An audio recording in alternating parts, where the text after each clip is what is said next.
राजस्थान चुनाव के लिए कांग्रेस ने बनाए 4 कोऑर्डिनेटर। रंजीता रंजन, हरक सिंह रावत, किरण चौधरी, शमशेर सिंह को जिम्मेदारी। कल दिल्ली के दौरे पर रहेंगे प्रदेश प्रभारी रंधावा और पीसीसी चीफ गोविंद सिंह डोटासरा। कांग्रेस के नेताओं के आपसी विवाद के कारण प्रदेश में कोयला संकट। केंद्रीय मंत्री प्रहलाद जोशी का बड़ा बयान, कहा छत्तीसगढ़ में राजस्थान को आवंटित कोल माइंस में उत्पादन बंद है।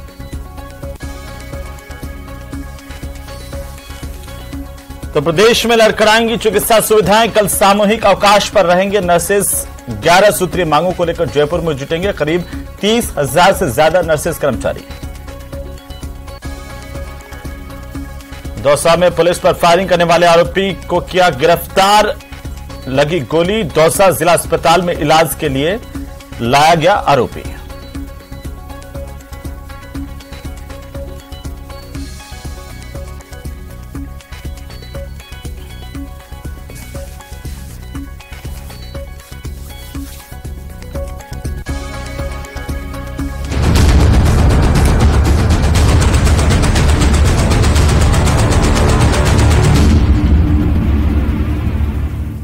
नमस्कार, स्वागत है आप सभी का न्यूज 18 राजस्थान पर। मैं हूं आपके साथ हेमंत कुमार और आप देख रहे हैं प्रदेश हमारा बुलेटिन, जिसमें सबसे पहले शुरुआत करेंगे 4 बड़ी खबरों के साथ, जिन पर दिन भर हमने आप तक अपडेट पहुंचाई। पहली बड़ी खबर आज दिन भर की 4 बड़ी खबरों में चुनाव से जुड़ी खबर है, जहां पर राजस्थान कांग्रेस ने चुनाव को लेकर के कांग्रेस के 4 एआईसीसी कोऑर्डिनेटर नियुक्त किए गए हैं।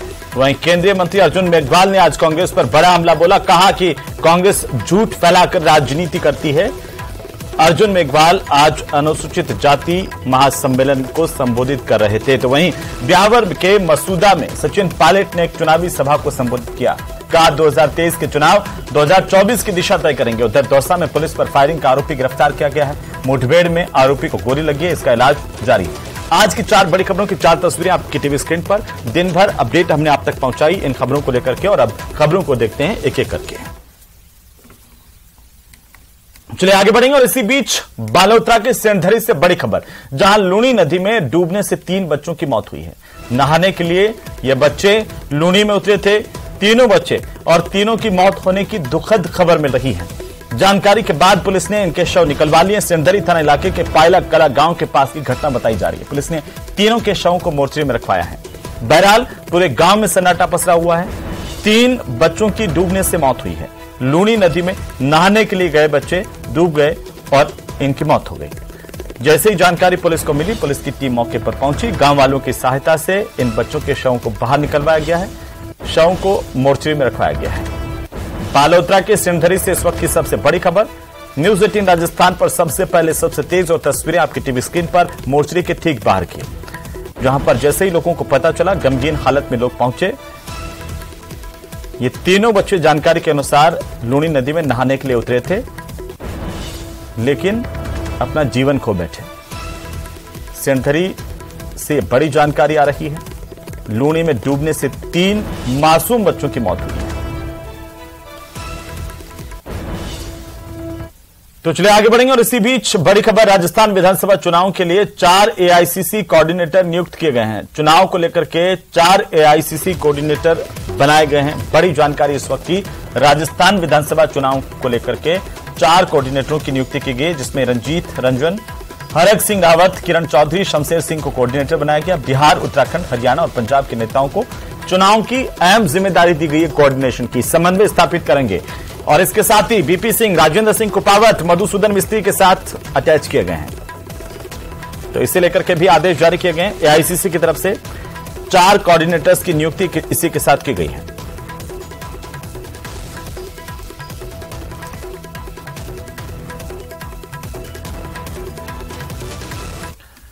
तो प्रदेश में विधानसभा चुनाव को लेकर के तमाम राजनीतिक दल सक्रिय हो गए हैं। गुरुवार को भाजपा के प्रदेश चुनाव प्रभारी और केंद्रीय मंत्री प्रहलाद जोशी उदयपुर पहुंचे। यहां पर जोशी ने मीडिया से बातचीत की और कहा कि गहलोत सरकार पूरी तरह से विफल हुई है। प्रहलाद जोशी ने मुख्यमंत्री अशोक गहलोत की उस बात पर भी कटाक्ष किया, जिसमें गहलोत ने कहा कि केंद्र से कोयले की आपूर्ति नहीं होने से बिजली का उत्पादन नहीं हो पा रहा। जोशी ने सरकार पर यह आरोप लगाए कि छत्तीसगढ़ और राजस्थान में कांग्रेस पार्टी की सरकार होने के बावजूद दोनों मुख्यमंत्रियों में आपस में नहीं बनने से गहलोत कोयला नहीं मिलने का ठीकरा केंद्र सरकार पर फोड़ रहे हैं, जो कि सही नहीं है। क्या कुछ कहा, सुनिए। सरकार ने आरोप लगाया कि कोयले सप्लाई नहीं हो रहा है और कोयले का दाम बढ़ गया है। बिजली का दाम बढ़ गया। बिजली का दाम मैं ये स्पष्ट करना चाहता हूं, जो थर्मल कोल है देश में, मैं कोयला मंत्री के नाते थर्मल कोल का प्राइसिस जो है एज इट इज है, उसमें बढ़ोतरी नहीं हुआ है। मुझे ऐसे शब्द प्रयोग करने के लिए दुख होता है, लेकिन मोस्ट अनफॉर्चुनेटली गहलोत साहब झूठ बोल रहे हैं। He is lying. तो ये ऐसे झूठ बोलना है तो नॉर्मली हम नहीं, क्योंकि लेकिन हमको स्पष्टता करने के लिए मैं ये बताना चाहता हूं, थर्मल कोल में बढ़ोतरी नहीं हुआ है। चलिए आगे बढ़ेंगे और बात करेंगे सचिन पायलट की, क्योंकि ब्यावर जिले के मसूदा विधानसभा इलाके में कांग्रेस के नेता सचिन पायलट ने किसान सम्मेलन में शिरकत की और संबोधित किया। इस दौरान बीजेपी के खिलाफ सचिन पायलट ने जमकर हुंकार भरी। विजयनगर में किसानों को संबोधित करते हुए सचिन पायलट ने कहा कि 3 महीने बाद होने वाले चुनाव में 2023 के चुनाव 24 की दिशा तय करेंगे। वहीं उन्होंने कहा कि 23 में राजस्थान में कांग्रेस पार्टी इतिहास रचेगी। राम सिंह जी, कि मुझे ऐसा एहसास हो रहा है इस बार कि 2023 में इतिहास रचा जाएगा और पुनः कांग्रेस पार्टी की सरकार यहां बनेगी। वो इसलिए बनेगी कि हम लोगों ने अपने अपने क्षेत्रों में काम किया है। मुझे कहने में कोई संकोच नहीं है। तो वहीं प्रदेश कांग्रेस के प्रभारी सुखजिंदर सिंह रंधावा आज उदयपुर पहुंचे, जहां पर डबोक एयरपोर्ट पर कांग्रेस के कार्यकर्ताओं ने रंधावा का स्वागत किया। इस दौरान उन्होंने अपने बेटे उदयवीर सिंह रंधावा पर मारपीट के आरोपों को लेकर के सफाई भी मीडिया के सामने दी। उन्होंने कहा कि ऐसा कोई मामला नहीं है और अगर ऐसा कोई मामला होता तो वे यहां पर नहीं आते। साथ ही राहुल गांधी से अपील के सवाल पर रंधावा भड़क गए और मीडिया पर सवाल उठाते हुए कहा कि सिर्फ कांग्रेस के सवाल ही पूछ रहे हैं, बीजेपी के सवाल भी मुझसे पूछिए। तो मैं यहाँ ना आता तो बच्चों की जो लड़ाई है उसको इतनी हवा देनी, जब आप भी बच्चे थे, जब मैं भी था, ऐसी बातें तो हो जाती है, कोई इतनी बड़ी इशू नहीं है। और मैंने पुलिस को कहा है अगर मेरे बेटे का फॉल्ट है तो जो एक्शन बनता है वो लेना चाहिए। मेरी बात सुनिए, मेरे ख्याल के थोड़ा थोड़ा आप भी उस तरफ तो नहीं कहीं ध्यान रखते। आपने एक बार भी बीजेपी के बारे में नहीं मेरे से पूछा कि मेरे को लगता है ऐसा कि आपका थोड़ा उनके साथ मेलजोल है। पत्रकारिता जो है इंडिपेंडेंट पत्रकार होना चाहिए, जो दोनों पार्टियों की बात करे। आपने जितने सवाल किए मेरे को वो पूरे के पूरे कांग्रेस के लिए किए, बीजेपी के लिए एक नहीं किया। आप मेरे को पूछते कि मणिपुर में क्या हुआ, आप मेरे को पूछिए कि पाकिस्तान से क्यों हथियार आ रहे हैं, आप मेरे से पूछिए कि चाइना जो है वो क्यों हमारे देश के अंदर आ रहा है, ये बात भी आप मेरे से पूछिए। तो वहीं कल प्रदेश में चिकित्सा सेवाएं लड़खड़ा सकती हैं। नर्सिंग कर्मचारियों की बड़ी हड़ताल को लेकर के जानकारी मिल रही है। कल नर्सिंग कर्मियों की प्रदेश में सबसे बड़ी रैली होने जा रही है, ऐसा नर्सिंग संगठनों का दावा है। बड़े स्तर पर कर्मचारियों ने आकस्मिक अवकाश के लिए भी आवेदन दिया है अपने अपने दफ्तरों में। कल प्रदेश के नर्सिंग कर्मचारियों की ओर से सामूहिक अवकाश और कार्य बहिष्कार का ऐलान किया गया। जयपुर में यह दावा किया जा रहा है कि 30,000 से ज्यादा नर्सेज कर्मचारी इकट्ठा होंगे, जुटेंगे रामलीला मैदान पर। एकजुट होकर के 11 सूत्रीय मांगों को लेकर वे प्रदर्शन करेंगे। केंद्र के समान वेतन भत्ते, कैडर रिव्यू, नर्सिंग निदेशालय, उच्च शिक्षा भत्ता समेत 11 सूत्रीय मांगे नर्सिंग कर्मियों की है। एसएमएस मेडिकल कॉलेज से रामलीला मैदान पर एक रैली के तौर पर वे जाएंगे। वहां पर एक सभा को भी संबोधित किया जाएगा।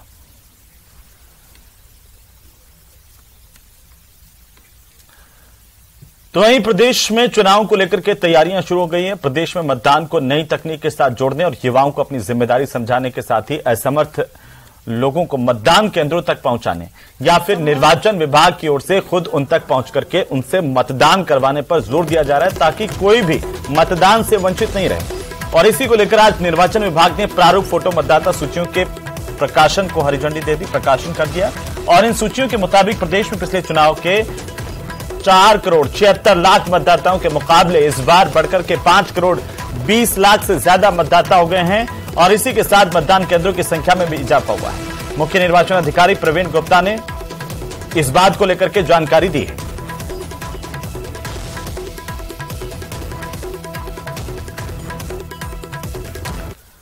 तो वहीं केंद्रीय मंत्री अनुराग ठाकुर ने जयपुर में 2 दिवसीय राज्य स्तरीय युवा महोत्सव कार्यक्रम का शुभारंभ किया। जयपुर में दिल्ली रोड पर एक निजी चिकित्सा विश्वविद्यालय में आयोजित इस कार्यक्रम में युवाओं ने बड़ी तादाद में शिरकत की। नेहरू युवा केंद्र की ओर से आयोजित राज्य स्तरीय कार्यक्रम को संबोधित करते हुए उन्होंने युवा महोत्सव में युवाओं को प्रधानमंत्री मोदी की ओर से अमृत महोत्सव में दिए गए 5 सिद्धांतों को अपना करके आगे बढ़ने का आह्वान किया है। इस कार्यक्रम में जयपुर सांसद रामचरण बोहरा, प्रदेश भाजपा के प्रवक्ता और विधायक रामलाल शर्मा भी मौजूद रहे।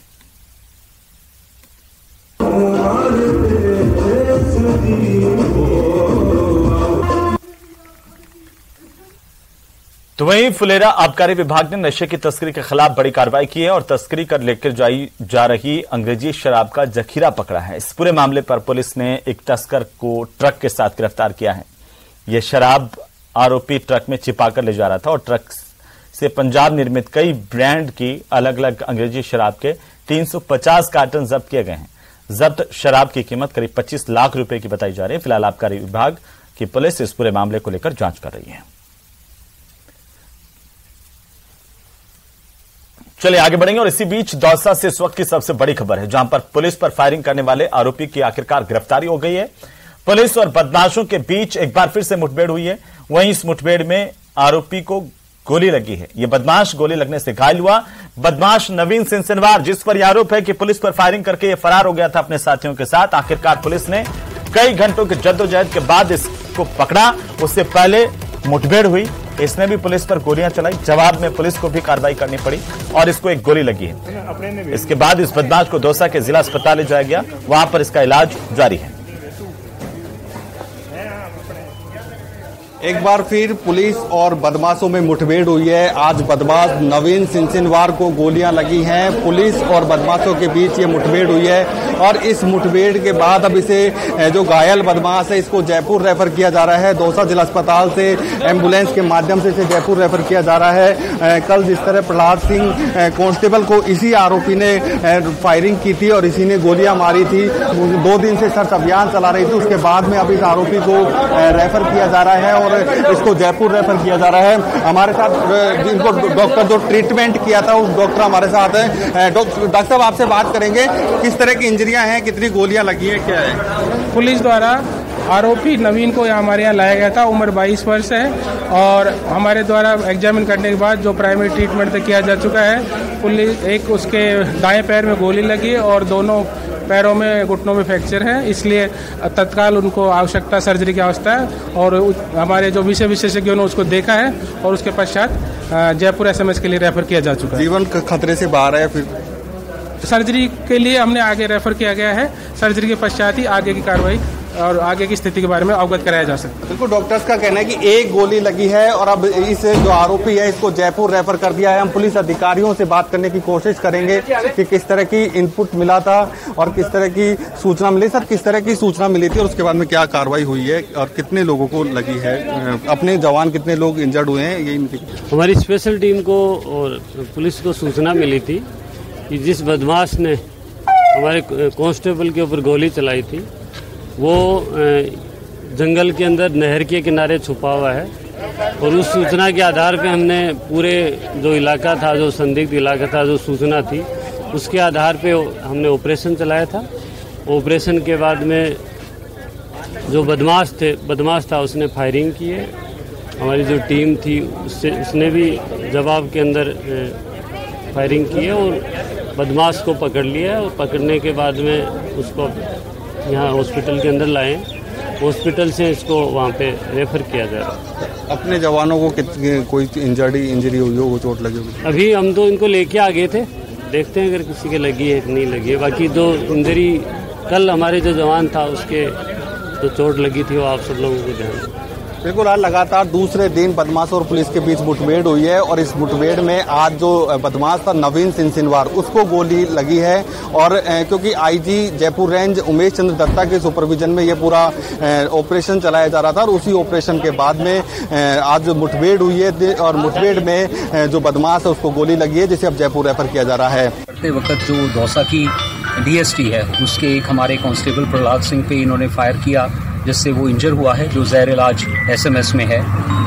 उसी को देखते हुए आपने देखा होगा कल से यहाँ मौजूद सारे की सारी जो फोर्सेस हैं अलग अलग थानों की, दौसा की, बाहर के जिलों की, आरएसी, कमांडो फोर्सेस, ईआरटी, सारी की सारी जो क्यूआरटीज हैं, इन्होंने रात भर का ऑपरेशन किया। तो अभी इस ये जो सामने का बीहड़ है, लगभग जहां पर कल इन लोगों ने फायरिंग की थी, उसी से सटता हुआ पीछे का इलाका, वहां की सूचना थी, जिसको लेकर फोर्सेस ने घेराबंदी करके अंदर जो है दस्ते उतरे। और जो अभी कंप्लीट फोर्सेस का बाहर आना बाकी है और उस पे आने पे सारे के सारे घटनाक्रम की क्लैरिटी होगी। उसमें आपस में क्रॉस फायर हुआ है, जिसमें जो पुलिस दल है वो एक मेन एक्यूज्ड जो है, जिसने कल फायरिंग भी की थी, उसको दस्तयाब करने में सफल हुई हैं। और उसके बाद जो अपना याफ्ता है और वो जो भी इंजर्ड हैं, वो अभी ज़ैर इलाज भेजा गया है उनको। और अभी मॉपिंग ऑपरेशन वहाँ पे चल रहा है, वहाँ के और अगर कोई छुपा हो उसको देखने के लिए, और साथ में अगर कोई और संदिग्ध चीज़ें हैं। और मैं यहाँ अपनी सारे के सारे एसपी साहब दौसा मेरे साथ यहाँ हैं, उनकी सारे के सारी जो टीम यहाँ पे मौजूद है, जिन लोगों ने सिविल वर्दी धारण करके किया, सिविल पुलिस ने, आरएसी ने, सारे यूनिट्स जो हैं, मैं इनको कमेंट करना चाहूँगा। 36 घंटे का लगभग ऑपरेशन था, पूरी रात का, और ज़्यादातर उन्हें रात को नींद भी नहीं ली। और ये उन्होंने जो अपना ध्येय वाक्य है राजस्थान पुलिस का, अपराधियों में डर और आम जन में विश्वास, उसको कृतार्थ करने का प्रयास किया है। और मैं चाहूँगा कि एसपी साहब भी कुछ बोलें इस बारे में। सर, जो बदमाश है उसका क्या नाम? जैसे कोई क्रॉस फायर हुआ है, आरोपी को गोली लगी है? हाँ जी, इंजर हुए हैं, उसकी सारा, जैसे मैंने बताया कि इस समय हमारा मेन फोकस था कि उस एरिया जो पूरे का पूरा घेराबंदी में है, उसमें से जैसे जैसे सारी हमारी फोर्सेस विड्रॉ होंगी, जो टीम्स एंगेज हुई थी वो आएंगी, तो उनसे हमें पूरे हालात पता चलेंगे। अभी जो प्रिलिमिनरी ये था कि अंदर से जो दस्तयाबी की जो पार्ट है वो हम आपसे शेयर कर रहे हैं। किसी पुलिसकर्मी को या तो चलिए आगे बढ़ेंगे। कोचिंग सिटी कोटा पर्यटन सिटी के तौर पर जाना जाएगा और इसके लिए खासतौर पर चंबल नदी पर तैयार किया गया 1200 करोड़ रुपए की लागत से चंबल रिवर फ्रंट बन करके तैयार हो गया है। इसके उद्घाटन की तैयारी शुरू कर दी गई है। 25 देशों के राष्ट्रदूतों को चंबल रिवर फ्रंट के उद्घाटन समारोह में शामिल होने के लिए आमंत्रण भेजा गया है। वहीं प्रदेश के मुख्यमंत्री अशोक गहलोत समेत पूरी कैबिनेट, कई सेलिब्रिटीज, देश की कई हस्तियां चंबल रिवर फ्रंट के उद्घाटन समारोह की गवाह बनेंगी कि किस नए अंदाज में चंबल रिवर फ्रंट बनकर के तैयार हुआ है। इसकी सुंदरता चार चांद लगाती। 1200 करोड़ की लागत से बनकर के कोटा में तैयार है चंबल रिवर फ्रंट, जो कोटा को पर्यटन के पैमाने पर एक मुकाम देगा, पर्यटन के पैमाने पर कोटा को लाकर के खड़ा करेगा। उसके उद्घाटन को लेकर के तैयारियां भी शुरू हो गई है। 25 राष्ट्रदूत को चंबल रिवर फ्रंट के उद्घाटन में शामिल होने के लिए आमंत्रण भेजा गया है। इन सबके साथ में मुख्यमंत्री अशोक गहलोत समेत पूरी जो कैबिनेट है वो चंबल रिवर फ्रंट के उद्घाटन में शामिल होने वाली है। अपने आप में खूबसूरत नजारा है चंबल रिवर फ्रंट का। ये चंबल माता की प्रतिमा जो कि 1500 टन वजन की है, और इन सबके साथ में चंबल नदी को देखते हुए ये चंबल माता की जो खास प्रतिमा है वो तैयार की गई है, जो कि अपने आप में बहुत आकर्षित करने वाली होगी। 100 कारीगरों ने मिलकर के इस चंबल रिवर फ्रंट पर चंबल माता की इस प्रतिमा को यहाँ पर तैयार किया गया है। 256 फीट ऊंची ये प्रतिमा है जो कि चंबल रिवर फ्रंट का आकर्षण होगी। इन सबके साथ में चंबल रिवर फ्रंट के ये खूबसूरत नज़ारे जो कि अपने आप में हर किसी को आकर्षित करने वाले होंगे। अपने आप में बहुत हद तक इस चंबल रिवर फ्रंट को लेकर के कई जो रिकॉर्ड है वो भी यहाँ पर बनेंगे, क्योंकि कई सारी खासियतें यहाँ पर दी गई है। विश्व की सबसे बड़ी घंटी कोटा के चंबल रिवर फ्रंट पर आपको देखने को मिलेगी। इन सब के साथ में कई अद्भुत नज़ारे यहाँ के आकर्षण का केंद्र होंगे। दर्जनों घाटों का यहाँ पर निर्माण किया गया है जो कि चंबल नदी के डाउन स्ट्रीम में चंबल रिवर फ्रंट का आकर्षण होंगे।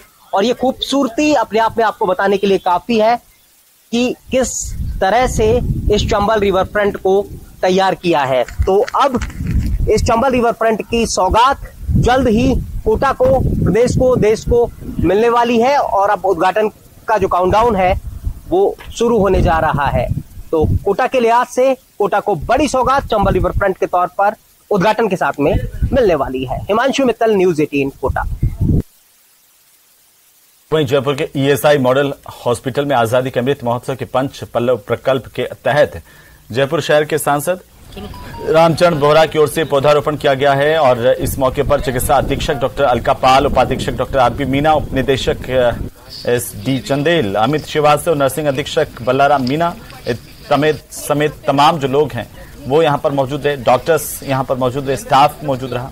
सांसद बोहरा ने वृक्षारोपण का महत्व भी बताया और सभी से ज्यादा वृक्ष लगाने की अपील की है।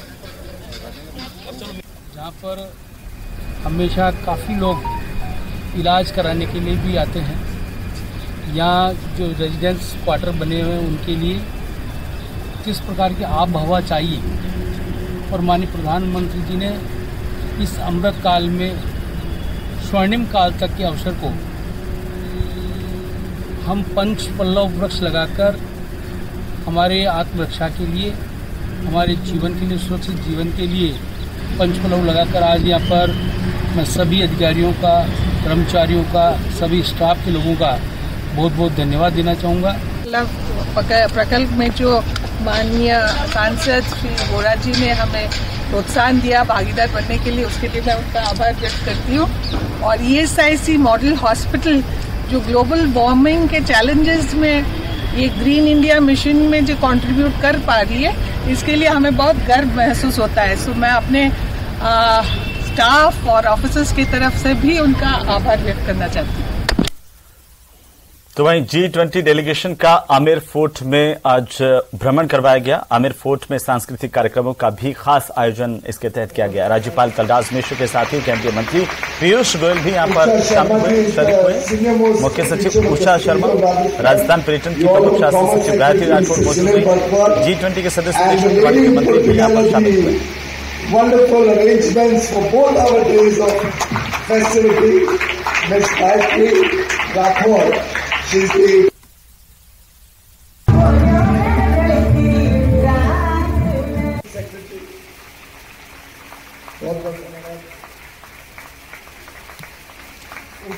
तो कोटा से अगली खबर, जहां पर हाईकोर्ट बेंच की मांग को लेकर कोटा में वकीलों ने काम का बहिष्कार किया और आक्रोश जताया। अभिभाषक परिषद की ओर से एक प्रतिनिधिमंडल लोकसभा अध्यक्ष ओम बिरला से भी मिला।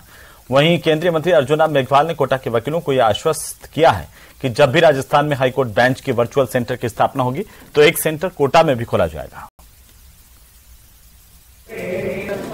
25-60 तक न्याय कार्य का बहिष्कार कर रखा है। आज माननीय केंद्रीय मंत्री अर्जुन राम जी मेघवाल से बार एसोसिएशन के प्रतिनिधिमंडल की वार्ता हुई है। अब माननीय मंत्री महोदय ने बार एसोसिएशन कोटा को आश्वस्त किया है कि राजस्थान के अंदर जब भी हाई कोर्ट बेंच का वर्चुअल सेंटर स्थापित होगा, कोटा के अंदर भी होगा। तो एसएमएस हॉस्पिटल में भर्ती मरीजों की आंखों की रोशनी जाने के मामले को लेकर के अब मरीजों की सुध नहीं ली जा रही है। आंखों का ऑपरेशन करवाने वाले मरीज और परिजन चिकित्सा मंत्री के निवास पर भी पहुंचे और मंत्री से गुहार लगाई कि आखिरकार उनकी सुध ली जाए। चिकित्सकों ने पहले आश्वासन दिया था 2 महीने में आंखों की रोशनी लौट आएगी, लेकिन अभी तक ना तो इन्फेक्शन ठीक हो पाया और ना ही आंखों की रोशनी लौट पाई है। इस मामले में सरकार से सहायता की भी इन मरीजों ने गुहार लगाई है। और प्रसाद लाल मैडम स्वयं गए थे, मेरी मिसेज से पूछा था आप कैसे आए, तब मिसेज ने बोला था मेरी आंख बिल्कुल नहीं दिख रहा है। तो प्रसाद लाल मीणा ने यही बोला सर ने कि भाई 2 महीने बाद आपका ऑपरेशन हो जाएगा और हीरा डाल दिया जाएगा और बिल्कुल सही हो जाएगा। तो वहीं केंद्रीय मंत्री और बीजेपी प्रदेश चुनाव प्रभारी प्रहलाद जोशी आज डूंगरपुर जिले के दौरे पर है। अपने दौरे के दौरान प्रभारी जोशी ने डूंगरपुर के बेनेश्वर धाम पर भाजपा की प्रस्तावित परिवर्तन यात्रा की तैयारियों का जायजा लिया और साथ ही साथ 4 जिलों के भाजपा नेताओं के साथ बैठक की है। इसमें तैयारियों और रोडमैप को लेकर के चर्चा की गई।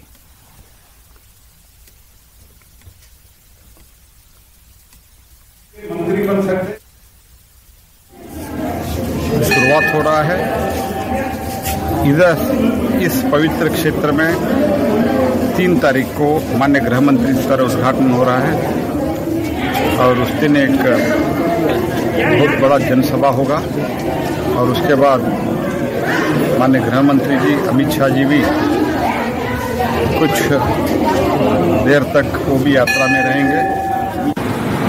वो देश के मंत्री बन सकते हैं, देश के प्रधानमंत्री बन सकते हैं। तो डूंगरपुर जिले में प्रहलाद जोशी ने भाजपा कार्यकर्ताओं पदाधिकारियों के साथ बैठक की है। परिवर्तन यात्रा में ज्यादा से ज्यादा लोगों की मौजूदगी हो सके, इसे लेकर के तमाम तैयारियां सुनिश्चित करने के निर्देश भी दिए गए हैं।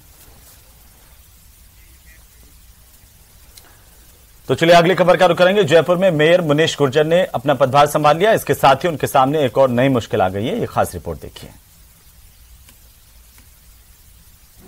मेयर मुनीश ने संभाला मोर्चा। पदभार संभालते ही बढ़ी मुश्किलें। नोटिस जारी, मांगा जवाब। राजस्थान हाईकोर्ट से बड़ी राहत मिलने के बाद जयपुर नगर निगम हेरिटेज की मेयर मुनीश गुर्जर ने आज फिर मोर्चा संभाल लिया है। पिछले 18 दिनों से खाली चल रहे मेयर के पद को मुनीश ने संभाल लिया। इस मौके पर मेयर समर्थकों ने जमकर नारेबाजी की।